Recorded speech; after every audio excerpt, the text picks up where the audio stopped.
Welcome to Maheshan IAS. Your rank is our responsibility. Hello, जय हिंद, वंदे मातरम। Welcome to Mahesan IAS digital platform once again. दोस्तों, पाकिस्तान तैयारी कर रहा है ऑपरेशन सिंदूर 2 की। आप मुझसे पूछेंगे, सर ऑपरेशन सिंदूर 2 तो भारत कर रहा है, पाकिस्तान क्यों तैयारी करेगा? बचने की तैयारी कर रहा है ऑपरेशन सिंदूर 2 से। वो तो क्या ही तैयारी करेगा दोस्तों, अपने कंबल वगैरह और जैसे अल्फला यूनिवर्सिटी में 5-5, 10-10 फीट की जो दीवार बना रखी है, वैसे बंकर बनना शुरू हो गया है। बहुत ध्यान से आर्टिकल को सुनना, क्योंकि अब मैं आपको एक चीज बताने जा रहा हूं। धीरे धीरे धीरे धीरे वो आपके मन को बना रहे हैं, कह रहे हैं कि हर एक सिचुएशन के लिए तैयार रहना, क्योंकि भारत के लोग चाहते हैं कि ऐसा हो, इसलिए ऐसा होगा और आप इस सिचुएशन के लिए तैयार रहना मेरे दोस्त। बहुत ध्यान से आर्टिकल सुनना। मैं आपको एक ऐसा आर्टिकल दिखाने जा रहा हूं, बहुत सारी न्यूज इस आर्टिकल में होंगी और आप स्वयं समझ जाएंगे कि सारा का सारा खेल ये है जो दिखाने जा रहा हूं। ध्यान से देखना। ऑपरेशन सिंदूर 2.0 ऑलमोस्ट बिगिंस, लगभग तैयार है। मैं ज्यादा बड़ी बात तो नहीं कहता, मैं यह कहता हूं कि मुझे लगता है देयर इज नथिंग डिले। 3 दिसंबर 1971 को हमने पाकिस्तान के 2 टुकड़े कर बांग्लादेश को जन्म दिया था। 3 दिसंबर आने वाला है, लेकिन 4 से 5 दिसंबर में दोस्तों पुतिन की विजिट है। तो दोनों चीजों को ध्यान में रखते हुए, लेकिन मेरा अंतरात्मा कहती है कि 3 दिसंबर से 10 दिसंबर की इस अवधि में कुछ होगा 100%। ये एक तरह से एक मैसेज देना चाह रही है गवर्नमेंट भी, अपनी आर्मी फोर्सेस भी, कि तैयार रहना, हम पर हमला होगा। हम करेंगे कब ये तो किसी को नहीं पता, लेकिन हम पर हमला होगा। क्यों? क्योंकि इसके पूरे समीकरण बन चुके हैं। बहुत ध्यान से देख लीजिएगा एक बार। देखिए दोस्तों, सबसे पहले तो रक्षा मंत्री की बात सुन लीजिए, राजनाथ सिंह, जो बहुत दिनों से बयान दे रहे हैं। कोई भी इतना बड़ा नेता या डेलीगेट ऐसे ही बयान नहीं देता है, आर्मी के लोग ऐसे ही बयान नहीं देते हैं। अब बयान आया है कि आप सबसे रिक्वेस्ट है कि आप हर सिचुएशन के लिए तैयार रहना जो भविष्य में उठ सकती है। इसका क्या मतलब है? पहले तो कभी नहीं कहा भारत ने, क्योंकि अब वो ये जानते हैं कि जैसे हमने सर्जिकल स्ट्राइक करी, भारत को रात को पता नहीं चला, वो सुबह उठे तो पता चला कि पाकिस्तान को पीटकर घर में घुसकर आ गए। दोस्तों, फिर हमने स्ट्राइक की, फिर ऑपरेशन सिंदूर किया, हमको पता नहीं चला क्योंकि हमने रात को जाकर उनको ठोक दिया। और जनता आधे भारत की तो सुबह देख रही है कि ये क्या कर दिया, पाकिस्तान को नास्ते नाबूद कर दिया। लेकिन अब ऐसा नहीं होगा। अब तैयारी कुछ बड़े की है, जो आमने सामने दिखेगा और आप स्वयं अपने आंखों से चश्मदीद गवाह होंगे उस मंजर के, जो भारत पराक्रम दिखाने वाला है। यहां देखिए दोस्तों, तो हर सिचुएशन के लिए आपको तैयार रहना है, क्योंकि आप जानते हैं कि अब की बार छोटा मामला नहीं है। वो क्यों कह रहे हैं? या देखिए, बीएसएफ पोस्ट ऑपरेशन सिंदूर 72 टेरर कैंप। एक दिन में नहीं लगते ये जब से ऑपरेशन सिंदूर हुआ है मई अप्रैल में, तब से दोस्तों ये टेरर कैंप बनना शुरू हो गए थे। मैं आपको लोकेशन दिखाऊंगा अभी। और 72 टेरर कैंप ऑलमोस्ट इन्होंने रीऑर्गेनाइज कर लिए, क्योंकि पाकिस्तान जानता है हमारी आर्मी जो है वो फट्टू है साले, वो नहीं इतना लड़ पाएंगे। तो आतंकवाद ही हमारा सबसे बड़ा हथियार है और वही हमको यहां जिताएगा इंडिया के खिलाफ। हमसे जद्दोजहद अगर हम 1 दिन 2 दिन झेल पाए भारत की सेनाओं को, तो आतंकवाद के सारे झेल पाएंगे, क्योंकि ये तो 90,000 सरेंडर करके बैठे हैं, ये फिर करेंगे। ठीक है, यहां देख लेना दोस्तों, Pakistan shifted 72 terror launch pads from border areas, force ready for operation Sindoor 2.0। जय हिंद, वंदे मातरम। दोस्तों, एक ऐसा पराक्रम देखने को आपको मिलेगा। भारत, आपने देखा, मेजर पावर बन गया है। अब एक कदम दूर रह गया किससे? सुपर पावर बनने से। और यह सुपर पावर वाला मूव है, लिख लीजिएगा, ध्यान दीजिएगा इस बात पर। यह देखिए दोस्तों, तैयार है एकदम भारत की पूरी सेनाएं। मैं आपको यह दिखा देता हूं कि यह कितनी जल्दी भूल जाते हैं। ये साले पिटने के बाद भी भूल जाते हैं। मुझे इन पर हंसी आती है कि इनको पता है कि हम मरेंगे, फिर भी दोस्तों अभी आसिम मुनीर की हरकत दिखाऊंगा। आपने क्या कर रखा है उसने पाकिस्तान में, थोड़ी देर देखना। ये वो है मुजफ्फराबाद, गोलपुर, कोटली, भिम्बेर, सियालकोट, चकारू, मुरीदिके और चकमरू। ये सब क्या है? ये वे हैं जिनके चिथड़े उड़ाए थे भारत ने ऑपरेशन सिंदूर में, और एक मेजर पावर बनकर उभरा विश्व के अंदर। पीछे छोड़ दिया रशिया को, जापान को, सबको। लेकिन ये मार भूल गए। आतंकवादी का क्या होता है एक निशानी, कि हमको मार लो, हम दूसरे नए पैदा कर देंगे। इसको इसलिए जड़ से खत्म करना है, इनका अस्तित्व मिटाना है। इनको मारने से काम नहीं चलेगा, क्योंकि ये मक्खियां हैं। आप 2 मार दो, 4 पैदा हो जाएंगी। यहां देखिए दोस्तों, अब ये भूल गए इसको। ये उल्लू के पट्टे इस स्थिति को भूल चुके हैं। दोबारा याद करने की बारी आ रही है। ये देखिए, पहले हमने 9 पर, आपको पता है 9 साइट्स को हमने तबाह किया था, इसमें नूर खान भी शामिल था, एयरबेस। यहां देखिए, ये मक्खियों की तरह यहां पूरे इस इलाके में, लीगल ऑक्यूपाइड कश्मीर के इलाके में पूरी देखिए, ये सारे लॉन्च पैड हैं और ये सारे टेरर कैंप्स हैं, ये देख लीजिए, ये दोबारा रीएस्टेब्लिश्ड हो गए हैं क्योंकि उनको पता है हम पिटने वाले हैं। बहुत ध्यान से आप एक एक लोकेशन देख लीजिए। देखिए, big statement by Indian BSF border security force, क्या स्टेटमेंट दे रही है कि हमको पता है we have destroyed 118 Pakistani post during operation Sindoor. 118 पोस्टों को धज्जियां उड़ा दी थी ऑपरेशन सिंदूर में, लेकिन उन्होंने दोबारा से 72 terror launch pads from border areas, force ready for operation Sindoor 2। हम तैयार हैं क्योंकि हमारी इंटेलिजेंस ने बोल दिया है कि उन्होंने 72 लॉन्च पैड तैयार कर लिए हैं। अब की बार तुम पर एक नहीं बचेगा, यह वादा है यार। देखो, दुश्मन से वादा बहुत कम लोग करते हैं, हम भारतवासी होने के नाते वादा करते हैं इस बार 5 पोस्ट, 10 पोस्ट, 20 पोस्ट, 22 पोस्ट, नहीं, इस बार तुमको खत्म करना है। एक सिंगल आदमी तुम्हारा टेररिस्ट नहीं बचेगा पाकिस्तान में। लिख लो, भारतीय आर्मी की तरफ से, भारत के जाबाजों की तरफ से। क्या एक तरफा हमला होगा? क्या एक ही तरफ से हमला होगा क्या पाकिस्तान की तरफ से? नहीं, ईस्ट पाकिस्तान कहां गया? आप कहेंगे सर वो तो बांग्लादेश है। अरे यार, ये हिपोक्रेसी वाली बातें मत करो, कोई बांग्लादेश नहीं है। अब ईस्ट पाकिस्तान है और वहां पर हाफिज सईद बैठा है लश्कर तैयबा को लेकर, वहां जहीर बैठा है दोस्तों, और मुर्शिदाबाद में तो वो घुस चुके हैं। और उनका साथ कौन दे रहा है? वहां की सरकार दे रही है। आपने देखा होगा, अभी लाऊंगा आर्टिकल एक, 30 लाख से ज्यादा आदमियों को डिलीट किया जा रहा है वोटर लिस्ट से। धमकी दे रही है भारत को कि पूरा देश हिला दूंगी। ऊपर खां, ध्यान रखना दोस्तों, मैं कुछ कहना नहीं चाहता, लेकिन भारत अब जानता है अब किस तरीके से यह मामला बुना जाएगा। कोई भी भारत के खिलाफ, चाहे यहां का हो चाहे वहां का हो, अब उसको सबक सिखाया जाएगा। बांग्लादेश ने नोटम जारी कर दिया है। कहां पर किया होगा? कॉक्स बाजार के पास। चाइना का सपोर्ट लेने के लिए, मिसाइल फायरिंग के लिए नोटम जारी किया है दोस्तों, भारत की नकल।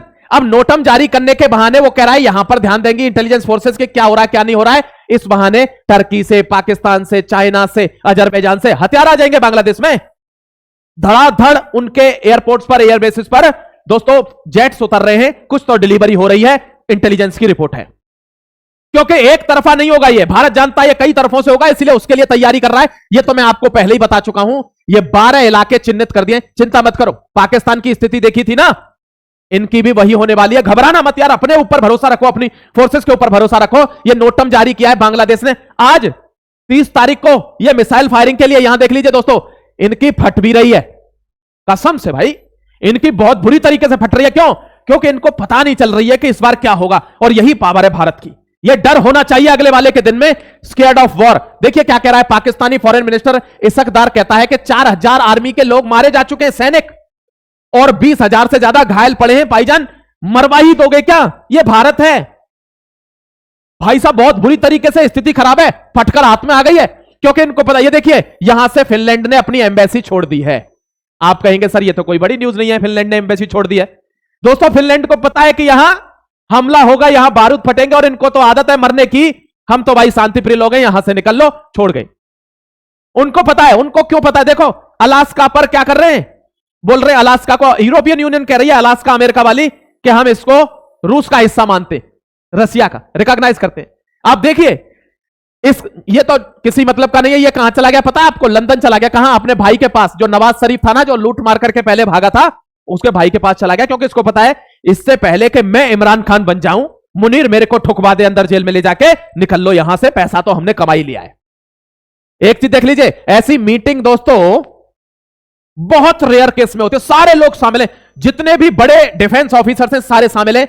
नेशनल सिक्योरिटी एडवाइजर डोवाल साहब शामिल हैं, डिफेंस मिनिस्टर शामिल हैं, जयशंकर शामिल है, हर आदमी इस मीटिंग में शामिल है। यह मीटिंग हो रही है, ध्यान रखिएगा। होम मिनिस्टर शामिल है, अमित शाह शामिल है। क्यों हो रही है यह मीटिंग? तो क्योंकि तारीख नजदीक आ रही है ना। तारीख नहीं बताएंगे दोस्तों, जैसे राम मंदिर की तारीख नहीं बताई थी ना, डायरेक्ट उद्घाटन हो गया था, वैसे ही इनकी कब्र खोदने की तारीख नहीं बताई जाएगी, डायरेक्ट कब्र खोदी जाएगी। विश्वास रखना इस बात का।